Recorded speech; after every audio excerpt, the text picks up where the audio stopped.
day 3. And I'm Jacqueline Shaw. I am the founding director of Africa Fashion Guide. I am your host for the night, and we're going to have a great time. I'm just going to keep you guys for about half an hour, 35 minutes at the most, in, out. We're going to just get straight to the point and just make this happen, okay? So this week, got an amazing woman. Not going to keep her too long, but we just want to really ask her some questions and find out about her experience working on the other side of the continent, over in the east in Kenya. This lovely lady is from Ireland, now living in Palma, Spain, and she's awesome. I love her, and she's going to tell you about her business that she set up with her friend in Kenya.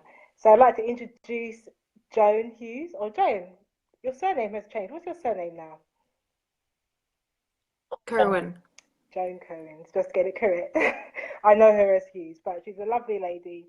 And I'd just like you, Joan, just to introduce yourself. Just tell us, your background in fashion, and then about your company, what it's called, and the history. Thanks. Absolutely. So, yeah, as Jackie said, my name is Joan Kerwin. I've worked in fashion as a designer for years, for over 10 years now. I've worked for a lot of big brands. At the moment, I'm based in Mallorca, working with a footwear company called Camper. And alongside working for quite big global brands, I've set up a small brand with a friend of mine called the African Shirt Company. And we set this up about 5 years ago with the concept that we just wanted to support. The original idea was to support women in a village that my friend, the co-founder of the business, lived in and she grew up in.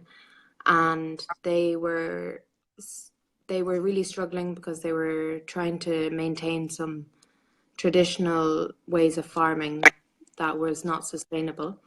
So my friend came to me about 5 years ago and said that, we have to do something, and they're good tailors, and can you come up with an idea? So I told her, well, we have to figure out how to do something that's easy for them. I mean, there's not sources of electricity and so on. You can imagine running water is very, very scarce. So we set up the African Shirt Company as a brand. And alongside that, we set up a small project called the Village Workshops, which is what we have. It's a small hub that my friend runs based in Kenya. And in the Village Workshops, you have different avenues. And one of them is a small workshop of tailors where we've got local women and we train them up. And we had someone come from the city, from Mombasa, a really good tailor, and teach them how to sew and produce garments to a quality for the European market. And from there we grew the brand from there, and we're now producing a range of shirts made with African fabrics, and we sell them online. So shirts is the focus, but I know you've done some kimono shapes as well as some little baby grows. Are so cute. So you guys should check out the AfricanShirtCompany.com, is it? Yes. Yeah. AfricanShirtCompany.com. Yes. Yeah, we've done the baby grows really because we wanted to use the fabric that we use is the kanga, and it's a scarf, so you've got a lot of wastage of fabric after you make a shirt. So we tried to come up with other things. The first thing we do with the biggest scraps left over is make baby grows. And when the scraps from the baby grows, we move on and we pass to a small women's group in the area that make small little stuffed animals. And with the really small scraps of the stuffed animals, they put them inside the teddy. So you almost have zero waste, as much as possible. And we don't use electricity or running water. So we have what I consider the most environmentally sustainable production model that you can think of. It wouldn't be the most economically sustainable, but it's very hard to have both. Yeah, and I totally understand. I mean, this is kind of thing. This is why I wanted Joan to come and speak because whoever was here yesterday or watched a video yesterday, and well, some of the other videos as well, I have mentioned the fact of thinking outside of the box and finding business models that are right for that community where you're going to be producing. So, thinking of ways to support where you're working as well as create business models that are unique for that area. So it's not just I want to come and bring this business model there. I want to come and work with them and create a business model that is susceptible to that environment. So pedal, sewing machines, um, not even upcycling, just zero waste ideas and models. So that's really things that they were thinking through, using their creativity as entrepreneurs. They are designers, but they were using their creativity to find ways of getting rid of that waste in a way that actually creates more product, which is going to bring more financing in for those who are producing those extra products. So you see the way I was kind of getting you guys to think yesterday. Junda is saying, Joan, just amazing. I think it's wish, she means, wish they can come to Liberia. And she totally agrees, says absolutely. So, Joan, I know that you're not based in Kenya full time, but your business partner mostly is.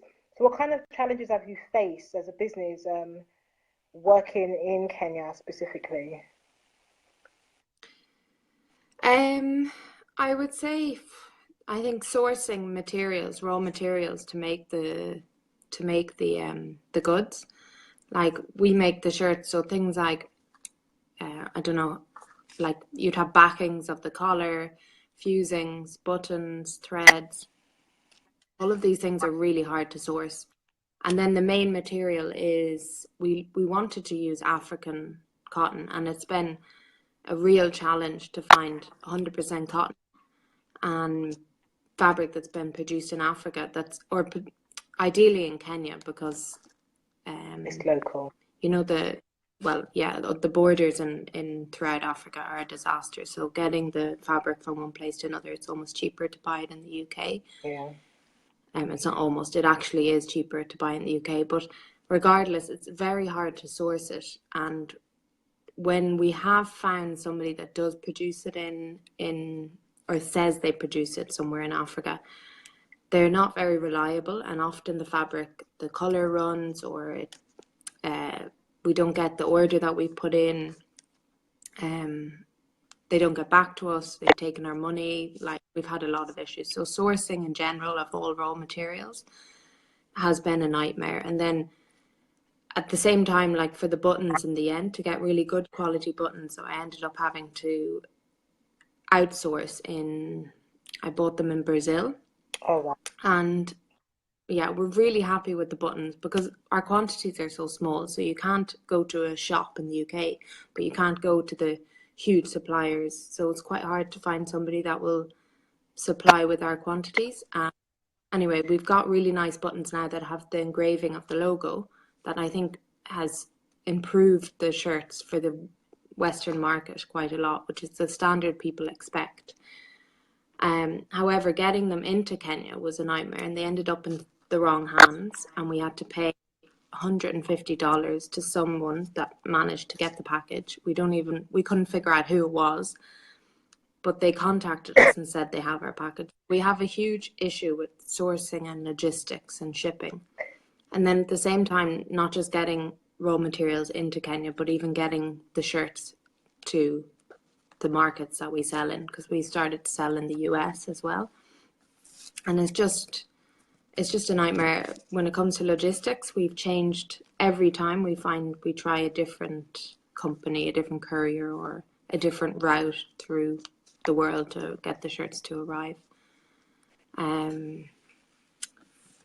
Yeah, so they're the main two things. And I think a lot of people would say probably in Kenya, like it's difficult to work with the people because you have to train them and so on. But I think you find this everywhere in the world. And as long as you put, like what Jackie was saying earlier, I think one of the main things I would say to everybody is don't design something and then try and find somewhere to produce it. solve the production end first and then come up with an idea or initiative or a product to supply that. Yes, totally. That is such a key message, or people are just going to get so disappointed. I'm really glad that you've brought up those points about logistics and shipping and sourcing, because these questions come up constantly, and it's a little bit above all of us, and we just have to kind of make the best of what we can do and work with those who are. So there are some companies who are doing reliable work, but they are higher quantities, and they're very expensive. So it's trying to, what I'm trying to do is speak to some of these bigger companies and looking at ways of having them work with smaller companies to supply them. So they're selling the materials, maybe their end rolls or things like this, just to kind of make it happen for the smaller brands.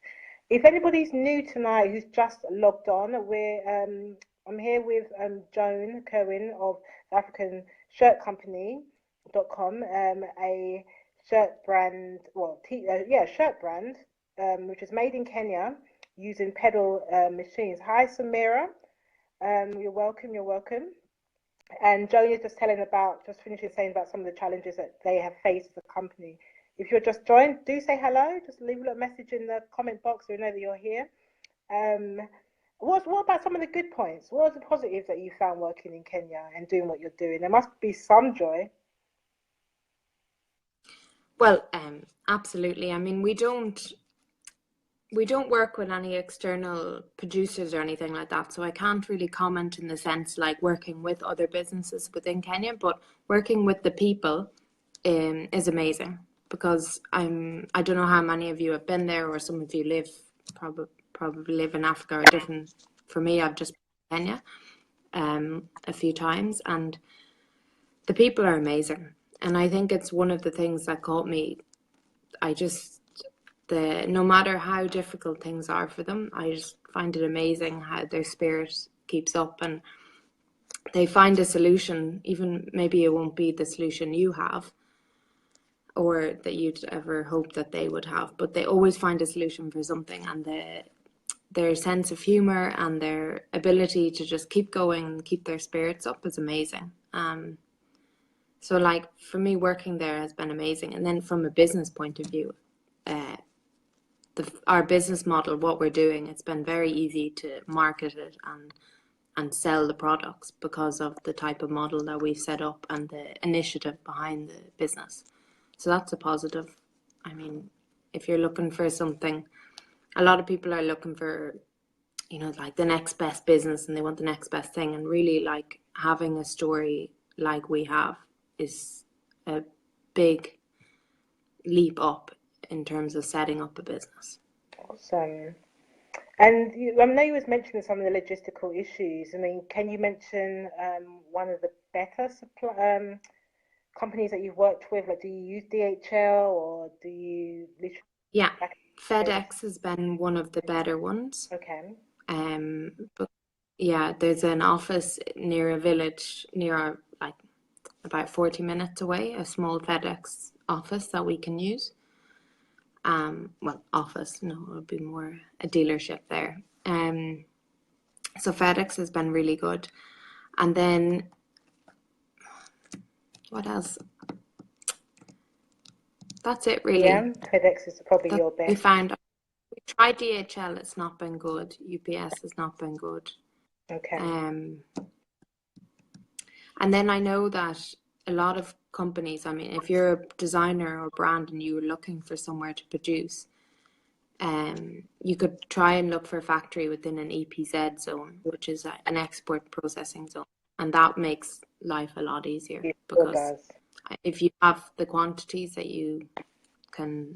satisfy them to take on your business, like the likes of Socko or Wildlife Works, they will deal with the logistics very easily. So these zones, guys, they actually get a lot of the bigger factories are there, or medium to large scale factories are there, and they also get I'm sorry, it's duty free as well, exporting, and they just have, it's a government government land basically, so you have a lot of support, but they have to be. I think it depends what country. I think for Tanzania it was 100,000. The last time I was looking at that, that was some years ago. That your business had to be worth around that at the time. So it wasn't really for the smaller companies, which is some of the challenges. Yeah. But it's different in different countries, so it is something to look into, and it is a suggestion. So what about, yeah, so that's, what kind of sales channels do you use to sell your product? So, well, we used all of them. I mean, the web is one of the biggest ones, but we started off using other marketplaces like the likes of ASOS Marketplace or Etsy or those. And I found it was a lot of work for very little return. So we set up our own e-commerce site on our website, and that has been really successful. We get a huge amount of orders through the e-commerce site. And then from there, we're in a few boutiques in around the world. We've not collaborated yet with any big chains or big department stores, but a lot of smaller shops. And I find one of the kind of, in terms of retail, the model that works for us best is a lot of people set up these small pop-up shops, or like within their store they'll have a theme for the month, and then they'll buy our shirts if the theme is about Kenya or print or however it is. And I find they're really good because the shirts, they're quite daring and quite out there, so a lot of buyers are a bit, careful in terms of buying them. So the pop-up type of monthly concepts or these kind of things are the best way to get into stores. So yeah, but the website, I have to say, e-commerce website has been the best, and it's the nicest way to tell our story, so it doesn't really get lost. Where if it's on the likes of ASOS Marketplace, your story gets completely lost. Because but it's you've really you recently revamped the website as well, haven't you? Yeah, we just gave it we started off with one way. I mean, the website we do ourselves, and it's just a theme that you buy online. We haven't done anything too crazy. And my business partner, Finn, had time recently, so she said, okay, we really need to give it a bit of effort, and she redone it. Yeah, it looks great. Definitely some change. So in regards to just a couple more questions. First of all, Angela had said, oh, she's just confirming about FedEx and different couriers. Yeah, that's right, Angela. So just a couple more questions, Joe. In regards to fashion business, what kind of lessons have you learned just about setting up fashion business? Actually, business in fashion. Yeah, I'd say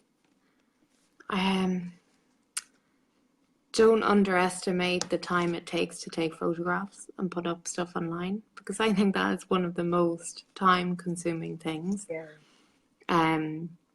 It really is. Like we didn't realize how much work it was, and when you're making products like ours, sometimes it's a one-off piece.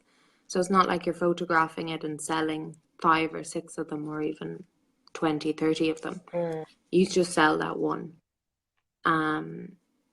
And I think that has been a real shock for us. So we've been trying to solve efficiency with our business. And then I think like everything takes longer than you expect, but I also think connections and networking has paid off dramatically for us. I mean, the first 2 years of the business, I went out and I networked like every single week. It was when I was living in London. Yeah. I probably went out at least once a week, meeting people or different talks or different types of connections, trying to get the project heard about and get the story told and ideas and everything. And that has been a huge benefit. Like now I live in Mallorca, so I have less of a chance of getting out there because it's not such a big city. But it has paid off, the work, the big effort that I done when we set up the business. Yeah, so just so you guys know, just because like what you're saying. So Africa Fashion Guide, we're going to be we do these trips to Africa, and they're called the Fashion Africa Sourcing Trips, FAST, FAST. And we are doing a trip to Kenya in May, and then going off to Ethiopia straight after. And we're inviting any of you guys to come along, for a fee, of course, but it's an amazing experience. And I'm sure, Joan, you can um, agree or suggest, or just make a comment on that about the importance of going out there. And we will be visiting their workshop as well, and some others that Joan's mentioned, and quite, different types of production houses for bags and jewelry as well as clothing. But yeah, Joan, just the importance of being out there and seeing and connecting and networking, as you're talking about. How important is that if you're doing a business like yours? Yeah, I think it's vital. I mean, I don't know what stage everyone that's listening is like at with their ideas or their business, but one of the things apart from this, I work with a team of designers, and I always tell them it's vital in order to design or create the most clever and most effective and efficient product that will sustain in terms of business long term, is you have to really know how it's produced, and you have to design so that you can produce the most effectively. So there's no point in sitting, I don't know, thousands and thousands of miles away looking at a computer, drawing a nice picture and expecting to be able to solve that over there. You have to go over there and have a look at the machines and the reality of sourcing the fabric, and what types of trims and what types of domestic skills that you can take advantage of as well. Because, I mean, the likes of Kenya, there's so many, like you've got a huge basket weaving kind of community there, that there is a amazing skill there. And I think someone creative that can come up with a design for that and not use the traditional designs could go out there and reinvent with their skills, so you don't have to retrain them and try find other things. So yeah, the trip out there and being there, like I've been to our workshop numerous times to train the women and work with them, and it changes so much. It's helped us solve the product dramatically, because you can't really do it sitting at your desk, I don't know, far away. It makes such a difference seeing the machines that they have. And that's generally you're saying. I mean, as a designer myself, I go to Asia and Europe, Turkey, wherever the factories may be, just to see the product. You cannot, be a designer without seeing the place the place of production. And I will say that very, very, unashamedly, because it's part of your design skills, and it's part of you being an entrepreneur and a business owner. So that's why I wanted to bring somebody on board who does have somebody based, business partner based, where their production is, but also does travel forth, because she has to see it. So I would recommend these trips to you. It's an investment, but what you're going to get from it is meeting the people straight up. You get to see the African Shirt Company and their setup out in Kenya, and all who they're associated with there, and you'll be able to get inspired really when you see it, because I was just like, wow. And at night time it's amazing, isn't it? Just in that area where it is, I just look around, it just looks amazing. It's such a beautiful place. It's really, it is, it's spectacular there. Really, really lovely. It's really special. Very. So we will be visiting them as well. But Joan, any last tips or advice you want to give for those who are just kind of set up? Should I do Africa? Should I not? Should I do this kind of business? I know you've had a lot of cons as well as pros yourself, but what kind of small tips and advice would you give? Just maybe one or two, or even just one, maybe. Yeah, I probably have so many. I just think get out there and network and see people and meet people, because that has been a huge benefit to our business. Like really, I totally underestimated how helpful it is just to connect with people.